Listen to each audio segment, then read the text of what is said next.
بسم اللہ الرحمن الرحیم۔ جب کوہستانی سلسلہ کا گھیراؤ کر لیا گیا تب جو لوگ کوہستانی سلسلہ کے اوپر چڑھ گئے تھے انہیں مخاطب کرتے ہوئے سیف الدین ابوبکر نے تحکمانہ انداز میں نیچے اترنے کا حکم دیا۔ حملہ آور ہوتے ہوئے بھی اور اب بھی سیف الدین ابوبکر اپنے چہرے پر اپنے خود کا نقاب ڈالے ہوئے تھا، جبکہ مبارز الدین چاولی اور نجم الدین بہرام دونوں کے چہرے ننگے تھے۔ جب سب لوگ سیف الدین ابوبکر کے حکم پر نیچے اترے تب انہیں کوہستانی سلسلہ کے دامن میں کھڑا کیا گیا۔ پھر سیف الدین ابوبکر نے انہیں مخاطب کر کے کہا، تم میں سے جو مسلمان ہیں وہ ایک طرف ہو جائیں۔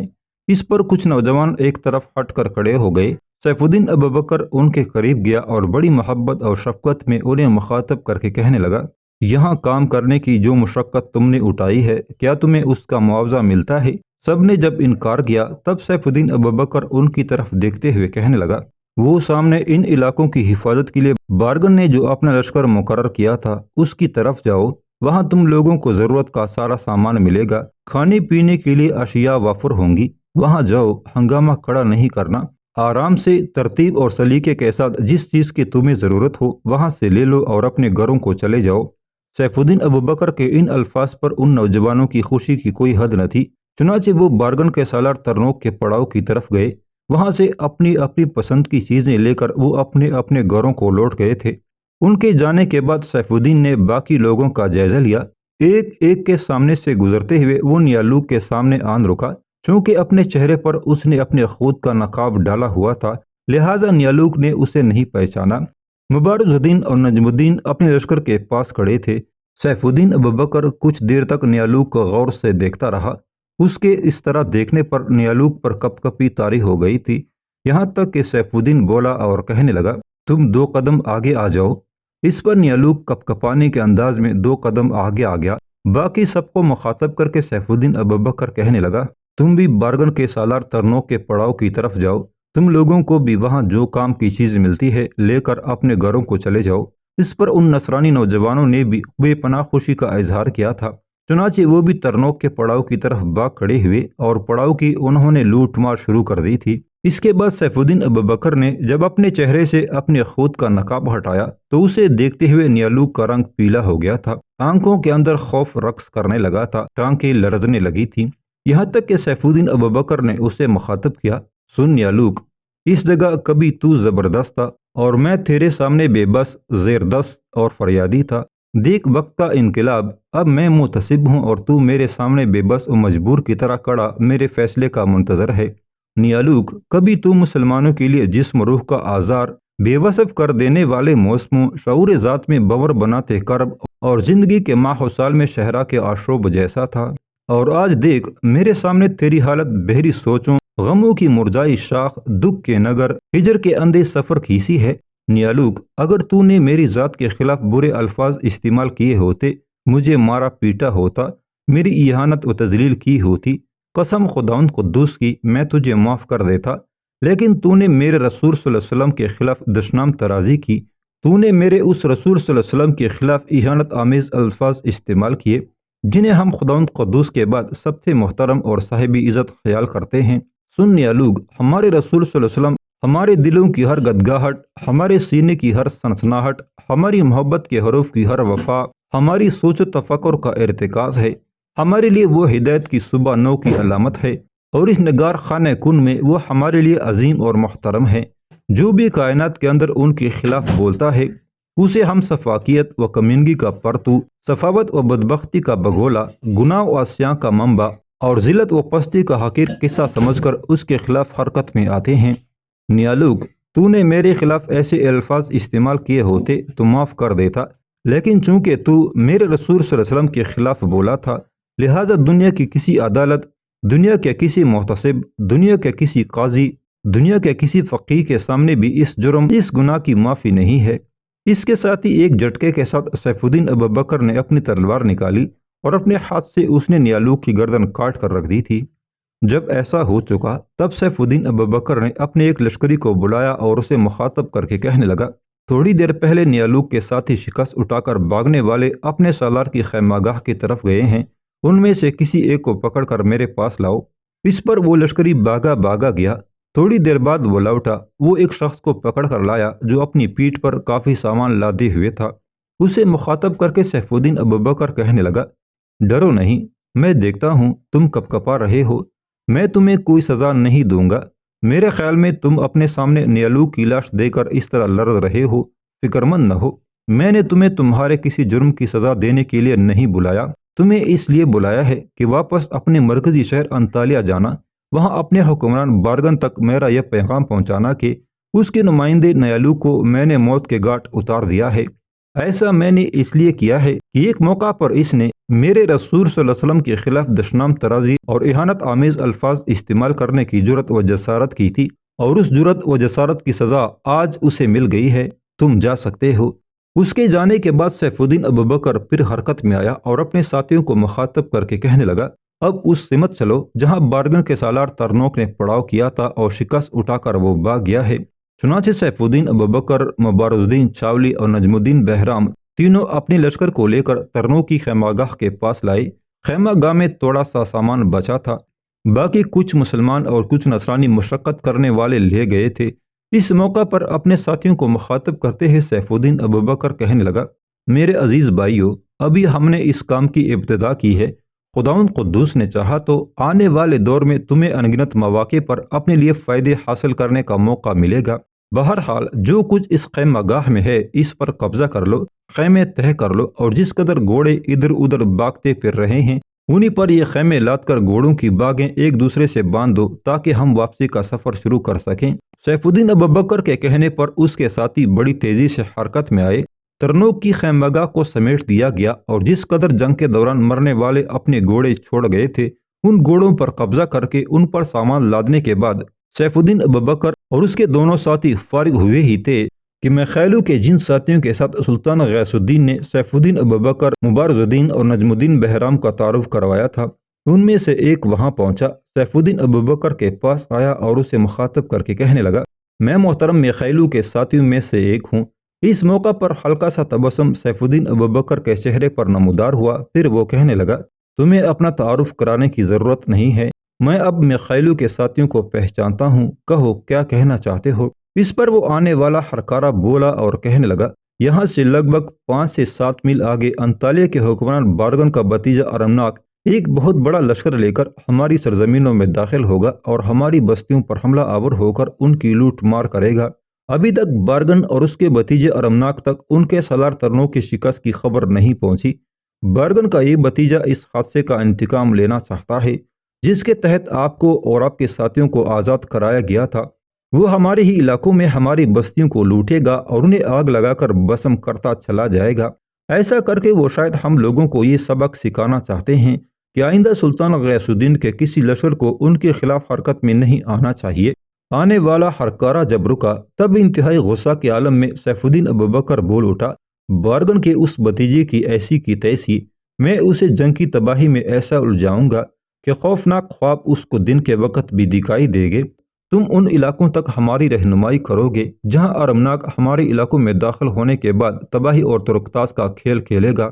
آنے والے اس ہرکارے نے اس سے اتفاق کیا تھا، یہاں تک کہ سیف الدین ابوبکر اس موقع پر ایک گہری نگاہ باری باری مبارز الدین اور نجم الدین پر ڈالی، پھر کہنے لگا، میرے دونوں ساتھیوں، میں جانتا ہوں اس وقت ہمارے پاس چھوٹا سا ایک لشکر ہے اور بارگن کا بھتیجا یقیناً بہت بڑا لشکر لے کر آیا ہوگا، لیکن ہم نے اسے اپنی سرزمینوں میں داخل نہیں ہونے دینا، اسے ایسا شرمسار کریں گے کہ ذلت اٹھا کر اسے واپس جانا ہوگا، اور اس کے لیے ہمیں کسی طریقے اور سلیقے کے ساتھ اس سے الجھنا ہوگا۔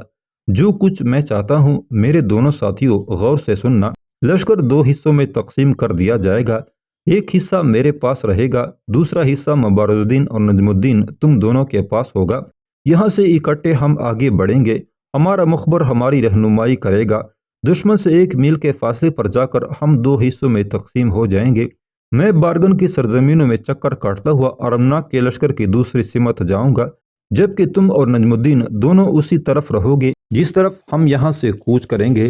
تھوڑا سا آگے جا کر میں مڑوں گا اور ارمناک کے لشکر کے پچھلے حصے پر حملہ آور ہوں گا۔ ظاہر ہے جب میں ایسا کروں گا تو دشمن کا لشکر مڑ کر مجھے اپنا ہدف بنانے کی کوشش کرے گا۔ جب وہ میرے پیچھے لگیں گے تب ان کی پشت کی طرف سے مبارز الدین اور نجم الدین بہرام تم دونوں حملہ آور ہو جاؤ گے، اور جب وہ میرا پیچھا چھوڑ کر تم پر حملہ آور ہونے کی کوشش کریں گے تو میں ان کی پشت کی طرف سے حملہ آور ہو کر انہیں ایسا نقصان پہنچاؤں گا کہ تم پر حملہ آور ہونے کی ارادوں کو وہ فراموش کر دیں گے۔ ایسا کرنے کے بعد پھر ہم پیچھے ہٹ کر شمال کی طرف یعنی اپنے علاقوں کی طرف بڑھیں گے۔ اس وقت تک دشمن کے لشکر میں تبدیلی آ چکی ہوگی، وہ اس طرح کہ جس وقت وہ ہمارے علاقوں کی طرف بڑھ رہے ہوں گے اس وقت ارمناک اور اس کے دوسرے سالہ لشکر کے آگے ہوں گے، اور جب ہم ان کی پشت پر ضرب لگا دیں گے تو پھر ارمناک اور اس کے ساتھی سالار پشت کی طرف سے آ جائیں گے۔ ہم دونوں جب شمال کی طرف بڑھ جائیں گے پھر آگے جا کر یکجا ہو جائیں گے اور اکٹھے ہو کر پھر پشت کی جانب سے ان پر حملہ آور ہوں گے۔ اس سے پہلے ان کی پشت جنوب کی طرف ہوگی۔ جب ہم جنوب کی طرف حملہ آور ہو جائیں گے پھر ارمناک اور اس کے ساتھی جنوب کی طرف آ جائیں گے اور ان کی پشت شمال کی طرف ہو جائے گی۔ اس طرح شمال اور جنوب دونوں سمتوں سے ہم انہیں نقصان پہنچائیں گے۔ اس کے بعد ہم یکدم بڑی تیزی اور برق رفتاری سے مغرب کی طرف چلے جائیں گے۔ وہ ہمارا تعاقب نہیں کریں گے، ان کو خبر نہیں ہوگی یہاں سلطان غیاث الدین کے کتنے لشکری سرگرداں ہیں۔ اس کے بعد ارمناک کی طرف سے دو قسم کا رد عمل سامنے آ سکتا ہے۔ اگر ارمناک کے لشکر کی تعداد بہت زیادہ ہے تو پھر وہ میرا اندازہ ہے واپس نہیں جائے گا، انتظار کرے گا اور ہماری بستیوں کو اپنا ہدف ضرور بنائے گا، اور اگر اس کے لشکر کی تعداد کم ہے تو پھر وہ خوفزدہ ہوگا اور واپس جانے کو ترجیح دے گا۔ ان دونوں رد عمل میں سے ایک ضرور ہوگا میرے عزیز بھائیو۔ اگر تو ارمناک اپنی لشکر کو لے کر واپس اپنے مرکزی شہر انطالیہ کی طرف جاتا ہے تو یوں جانو وہ شکست قبول کرے گا، ناکام اور نامراد واپس جائے گا، اور اگر وہ واپس نہیں جاتا وہیں رک جاتا ہے، انتظار کرتا ہے، تو اس کا مطلب ہے وہ ہماری بستیوں پر حملہ آور ہونے کے لیے پھر آگے بڑھے گا۔ اگر وہ ایسا کرتا ہے تو پھر ہم ایک دوسرے رد عمل کا مظاہرہ کریں گے۔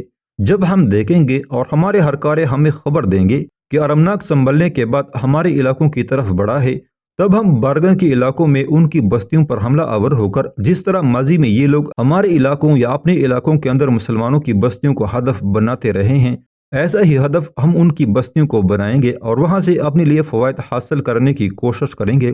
ساتھ ہی چاروں طرف یہ خبر پھیلا دیں گے کہ سلطان غیاث الدین سلجوقی کے سالاروں نے بارگن کے علاقوں میں اس کی بستیوں کے اندر تباہی اور بربادی کا کھیل کھیلنا شروع کر دیا ہے۔ ارمناک کے پاس جب یہ خبریں پہنچیں گی میرے عزیز بھائیوں، یاد رکھنا وہ آگے پیش قدمی کرنا بھول جائے گا، مڑے گا تاکہ ہمارے ہاتھوں سے لٹنے والی بستیوں کا تحفظ کرے، اور جب ہمارے مخبر بتائیں گے کہ ارمناک ہماری طرف آ رہا ہے تو ہم کوچ کریں گے اور اپنے علاقوں میں جا کر ایک محفوظ جگہ گات لے لیں گے، انتظار کریں گے۔ اگر تو ارمناک دوبارہ ہمارے علاقوں میں داخل ہونے کے لیے آیا تو اس کی راہ روکیں گے، اس سے ٹکرائیں گے، چاہے اس کے لشکر کی تعداد کتنی زیادہ کیوں نہ ہو۔ اگر وہ واپس چلا جاتا ہے تو پھر جس قدر ہمارے پاس سامان ہوگا اسے لے کر ہم خونیا کا رخ کریں گے۔ اتنی دیر تک دشمن کے گھوڑوں پر لاد کر جو سامان ہم نے یہاں سے روانہ کیا تھا وہ بھی وہاں پہنچ جائے گا۔ اس کے بعد لشکریوں کو چند دن سستانے اور آرام کرنے کا موقع فراہم کرنے کے بعد سلطان سے اجازت لے کر پھر ہم ان علاقوں کا رخ کریں گے اور بارگن کی بستیوں کو اپنا ہدف بنائیں گے، اس لیے کہ اس کام کی ابتدا چونکہ بارگن نے ہی کی ہے کہ مسلمانوں کی بستیوں کو لوٹو اور برباد کرو، لہٰذا اب اس کا خمیازہ انہیں بھگتنا ہی ہوگا۔ مبارز الدین اور نجم الدین دونوں نے سیف الدین کی اس تجویز سے اتفاق کیا تھا۔ پھر آنے والے اس مخبر کی رہنمائی میں وہ وہاں سے کوچ کر گئے تھے۔ سیف الدین نے اپنی لشکر کے ساتھ بڑی تیزی سے سفر کیا تھا، یہاں تک کہ ایک جگہ مخبر نے سیف الدین کو رک جانے کے لیے کہا۔ سیف الدین رک گیا، لشکر کو بھی اس نے روک دیا۔ پھر مخبر کہنے لگا، میرا اندازہ ہے وہ یہاں تک پہنچ گئے ہوں گے، یہاں سے آگے وہ زیادہ سے زیادہ 1 میل دور ہوں گے، لہٰذا وہیں لشکر کو 2 حصوں میں تقسیم کر دیا گیا تھا۔ اس موقع پر توصیفی انداز میں سیف الدین نے اس مخبر کی طرف دیکھا اور کہنے لگا، میں تمہارا شکر گزار ہوں، تم اس طرح ہماری رہنمائی کر رہے ہو۔ پھر سیف الدین نے مبارز الدین کی طرف دیکھا اور کہنے لگا، مبارز الدین اور نجم الدین تم دونوں یہیں رکو، میں دائیں جانب سے چکر کاٹ کر دوسری سمت جاتا ہوں، جب میں تمہاری نگاہوں سے اوجھل ہو جاؤں تب تم دونوں اپنے لشکر کے ساتھ آگے بڑھنا شروع کرنا۔ اس کے بعد جب میری طرف سے تمہارے کانوں میں تکبیروں کی آوازیں پڑیں تو یوں سمجھنا میں دشمن کے لشکر پر حملہ آور ہو گیا ہوں، اور تم بھی اپنے رد عمل کا اظہار کرنے کے لیے بالکل تیار اور مستعد رہنا۔ مبارز الدین اور نجم الدین نے جب اسبات میں اپنی گردن ہلائی تب اپنے حصے کے لشکر کو لے کر سیف الدین وہاں سے ہٹ گیا تھا۔ دوسری طرف انطالیہ کے حکمران بارگن کا بھتیجا ارمناک بڑے پرسکون انداز میں اپنے بہت بڑے لشکر کے ساتھ سلطان غیاث الدین سلجوقی کے علاقوں کی طرف پیش قدمی کر رہا تھا، اور اب وہ کافی نزدیک پہنچ چکا تھا، یہاں تک کہ ایک طرف سے اپنے لشکر کے ساتھ سیف الدین نمودار ہوا اور ارمناک کے لشکر پر حملہ کر دیا تھا۔ سیف الدین ابوبکر تکبیریں بلند کرتا ہوا حملہ آور ہوا تھا اور ارمناک کے لشکر کے ایک حصے کو اس نے تقریباً کاٹ کر رکھ دیا تھا۔ ارمناک کو جب حملہ ہونے کی خبر ملی تو وہ اس وقت اپنے لشکر کے آگے آگے تھا، اپنے سالاروں کے ساتھ وہ پشت کی طرف آیا اور حملہ کرنے والوں پر اس نے جوابی حملہ کرنے کا حکم دیا۔ چنانچہ اس کے کہنے پر اس کے لشکر بھی مسلمانوں پر ٹوٹ پڑے تھے۔ کچھ دیر تک سیف الدین ابوبکر ہولناک انداز میں حملہ آور ہوتا رہا، اس پر جو حملہ کیا گیا اس کو روکتا رہا، یہاں تک کہ اس نے پیچھے ہٹنا شروع کیا۔ ارمناک کے لشکریوں نے شاید یہ سوچا کہ مسلمانوں کا وہ چھوٹا سا لشکر شکست اٹھا کر بھاگنے لگا ہے، چنانچہ انہوں نے پیچھا کیا۔ جو ہی انہوں نے پیچھا کیا، پشت کی جانب سے یکدم مبارز الدین اور نجم الدین اپنے حصے کے لشکر کے ساتھ نمودار ہوئے اور سیف الدین ابوبکر اور اس کے لشکریوں کے تعاقب کرنے والے لشکر پر حملہ آور ہو گئے تھے۔ جس طرح سیف الدین نے حملہ آور ہو کر ارمناک کے لشکر کو کافی نقصان پہنچایا تھا، ایسے ہی نقصان مبارز الدین اور نجم الدین نے بھی پہنچا دیا تھا۔ البتہ جس لشکر نے سیف الدین ابوبکر کا تعاقب شروع کیا تھا وہ مڑ کر مبارز الدین اور نجم الدین پر حملہ آور ہوا۔ جو ہی انہوں نے ایسا کیا، سیف الدین اپنے حصے کے لشکر کے ساتھ پھر مڑا اور وہ مبارز الدین اور نجم الدین کی طرف بڑھنے والے دشمن کے لشکریوں پر عقب سے ٹوٹ پڑا تھا۔ اس طرح سیف الدین ابوبکر نے حملہ آور ہو کر جب تعاقب کرنے والوں کے آدھے لشکر کو موت کے گھاٹ اتار دیا، تب انہوں نے تعاقب ترک کر دیا۔ اس کے بعد سیف الدین ابوبکر اور مبارز الدین اور نجم الدین نے اپنی کارروائی کے اہم حصے پر عمل کیا۔ سیف الدین دائیں جانب سے ہو کر اور مبارز الدین اور نجم الدین بائیں جانب سے ہو کر بڑی تیزی سے اپنے لشکر کو لے کر شمال کی طرف بڑھ گئے تھے۔ شمال کی طرف جانے کے بعد دونوں لشکر ایک بار پھر سیف الدین ابوبکر کی کمانداری میں متحد ہو گئے تھے۔ اب ارمناک اپنے لشکر کی جنوبی سمت میں تھا، لہذا شمال کی طرف اس کے لشکر کی پشت ہو گئی تھی۔ چنانچہ وہاں پہنچتے ہی سیف الدین ابوبکر نے موقع سے فائدہ اٹھانے کی خاطر اپنے لشکر کو تیار کیا، پھر وہ ایک بار پھر ارمناک کے لشکر کی پشت پر حملہ آور ہو گیا تھا۔ ایک بار پھر سیف الدین ابوبکر نے ارمناک کے لشکر پر حملہ آور ہو کر اس کے سینکڑوں لشکریوں کو موت کے گھاٹ اتار دیا تھا۔ اس کے بعد وہ اچانک حرکت میں آیا اور اپنے پورے لشکر کو لے کر بڑی تیزی اور صورت کے ساتھ دائیں جانب کو غائب ہو گیا تھا۔ ارمناک اپنے لشکر کے دوسرے سالاروں کے ساتھ اپنے لشکر کے شمالی حصے کی طرف آیا۔ اس نے دیکھا اس سمت سیف الدین کے حملہ آور ہونے کے باعث دور تک اس کے لشکریوں کی لاشیں پڑی ہوئی تھی۔ ارمناک تھوڑی دیر تک تعصف بھرے انداز میں اس صورتحال کو دیکھتا رہا، یہاں تک کہ اس نے اپنے لشکر کو وہاں قیام کرنے اور آرام اور سستانے کے لیے کہا۔ ابھی اس کے پاس خاصا بڑا لشکر تھا، چنانچہ جو زخمی ہوئے تھے ان کی دیکھ بھال کر دی گئی۔ لشکر کا ایک حصہ مستعد کر دیا گیا تھا تاکہ دشمن کا کوئی لشکر اس پر شب خون نہ مارے۔ اس کے بعد ارمناک کے لشکر میں جو دوسرے چھوٹے بڑے سالار تھے، ارمناک نے ان سب کو اپنے پاس بلایا۔ جب سب اس کے پاس جمع ہو گئے تب ارمناک انہیں مخاطب کر کے کہنے لگا، اس وقت دشمن کا ہم پر اس طرح حملہ آور ہونا ہی ایک بہت بڑا مقصد حاصل کرنا ہے۔